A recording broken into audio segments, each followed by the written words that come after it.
Karenanya memang Partai Berkarya ini lahir karena kecewaan selama reformasi ini, sehingga kami ada di di kancah politik ini.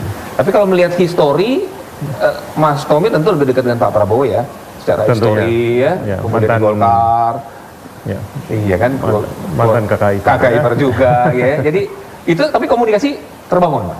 Ada kalau komunikasi ya. Soal Pilpres? Oh, belum ya.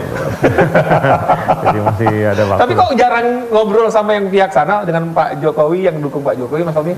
Ya tadi, karena memang mereka sendiri tidak membuka diri untuk kami. Jadi gitu betapa kita memaksakan, dan juga programnya tidak pro pada Wong Cilik yang selama ini didengungkan sebagai partainya Wong Cilik. Oh, gitu ya. Itu yang kami prihatinkan.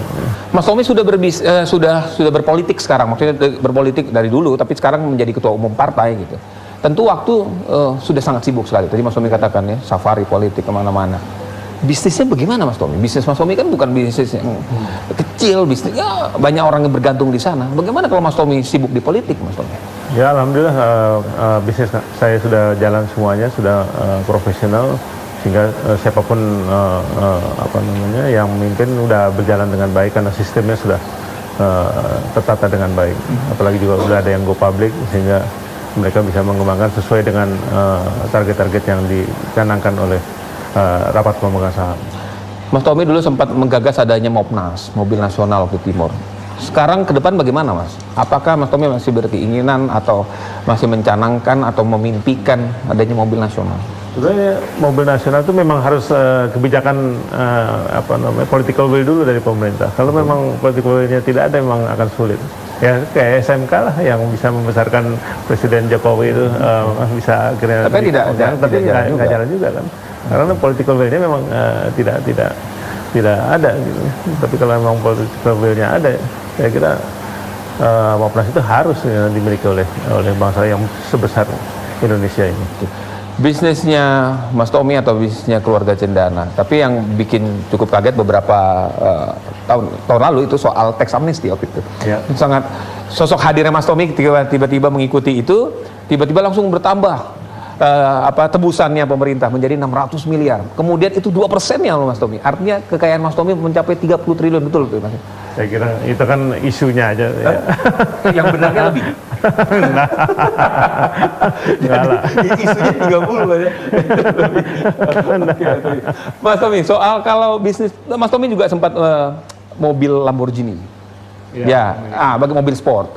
Gimana Mas Tommy? Untuk bisnis sekarang saat ini di Indonesia, kan kalau kita lihat mobil terkeluaran terbaru, mobil harga berapapun di Indonesia dibeli. Kan potensi pasarnya besar. Nah, Mas Tommy akan masih geluti bisnis itu? Saya kira sudah lama saya menjual Lamborghini ini. Dan ya karena dulu dikaitkan dengan Mopnas Timur. Jadi untuk menyerap atau mengambil teknologi otomotif yang tercepat adalah kita memang harus membeli industri yang sudah mapan, yang sudah terkenal. Itu cara kita men-shortcut daripada alih teknologi itu. Dan produk itu ya cukup berhasil, tapi ya karena tidak dilanjutkan daripada Timurnya ya maka kami lepas Lamborghini juga. Nah, ke depan Mas Tommy tidak ada fokus bisnis di dunia otomotif lagi atau seperti apa? Kan merupakan otomotif kan hobi. Tergantung daripada suksesnya Partai Berkarya. Gitu. Kalau Partai Berkarya berkuasa ya. Bagi kita bisa canangkan. Kita bisa kembangkan bersama. Karena itu harus dipikirkan bersama. Sebagai anak bangsa ini harus punya kepedulian yang sama. Karena buat apa juga kita bikin industri, tapi juga rakyat tidak mau membeli atau tidak mendukung daripada proyek itu, akan sulit. Mas Tommy ini banyak yang mengatakan begini Mas Tommy ini adalah tutusannya Pak Harto, putra Pak Harto yang paling mirip dari karakternya, dari wajahnya. Mas Tommy merasa itu tidak sih Mas Tommy? Saya kira tidak sepenuhnya. Kalau mirip ya namanya anaknya ya mirip. Tapi yang paling mirip katanya Mas, paling mendekat dari senyumnya, itu kan menurut masyarakat. Iya. Kalau Mas Tommy sendiri ya tentunya pasti karena individu yang berbeda pasti berbeda. Pasti berbeda ya. Nah Mas Tommy, ada yang juga bertanya-tanya, termasuk saya. Kan ada kakak Mas Tommy, ada Mas Bambang, kemudian ada Mas Sigit. Tapi kemudian yang akhirnya menjalankan atau mendirikan terjun ke politik itu Mas Tommy. Ya.